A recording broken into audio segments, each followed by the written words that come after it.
Agawam, Massachusetts. And who do I run into? But the Iceman himself, John Scully.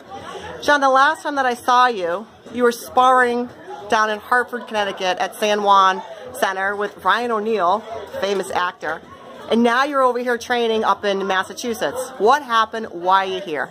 Well, you know, the gym was kind of quiet down there. It wasn't a lot of action. And you know, basically, Jose Ortiz asked me if I wanted to come up and help him out. And so I came up one day to see what it was like and what it was about. And, you know, just a great gym, great atmosphere, great people. And so I decided to switch bases. And how often are you here for the week? 5 days a week. Monday through Friday? Yes. What are the times? I'm here from 5 to 8. Perfect. And I observed you today. You are definitely old school trainer. You were critiquing the way they were standing, their footwork. You were doing some things that I've never seen with the tippy toe and jumping up and down for the time limit.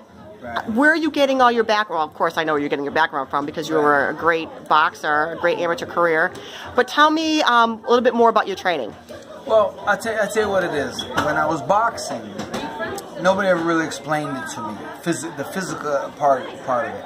And when I would box, I would get certain muscles would get tired, and I never really knew why. And it wasn't until really late in my career that it dawned on me that a lot of training that we do, hitting the bag, hitting the mitts, jumping rope, doesn't really simulate a fight.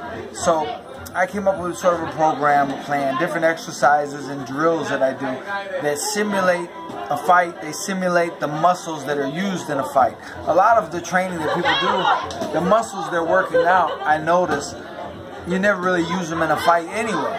So it's kind of a waste in a way.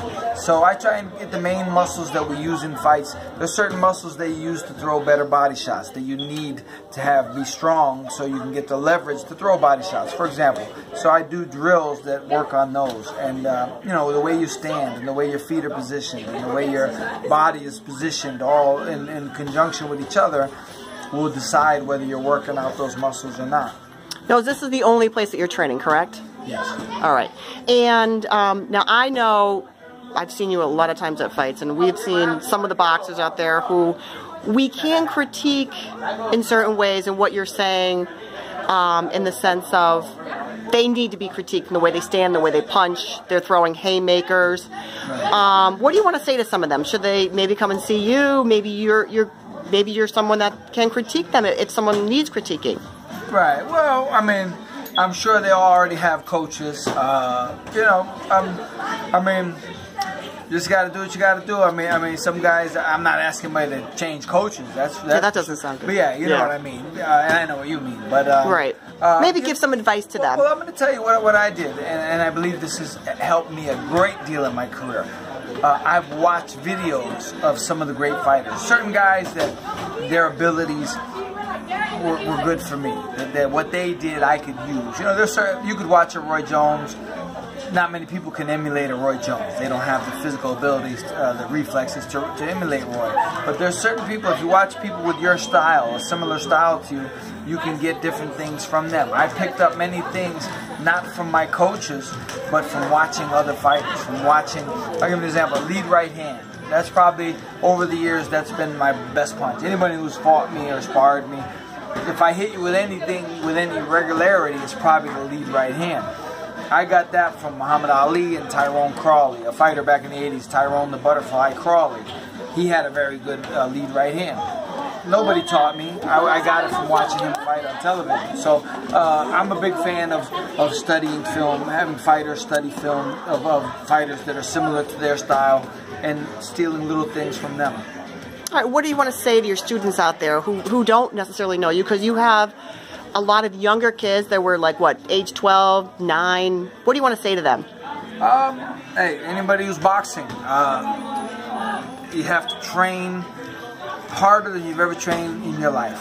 You have to be more dedicated. Boxing is in many ways the toughest sport on the planet Earth because it's one of the few sports that the object is to knock your opponent out. So like in football, people get knocked out, but that's not necessarily the object. in boxing, it's right there in the description. Like, that's what you have to do to win, is knock the other guy out.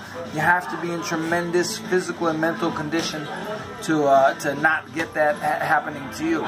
So anyone who's in boxing, the first thing I always tell them is, if you're not prepared to be dedicated 100% to this sport, it should not be, it's not for you.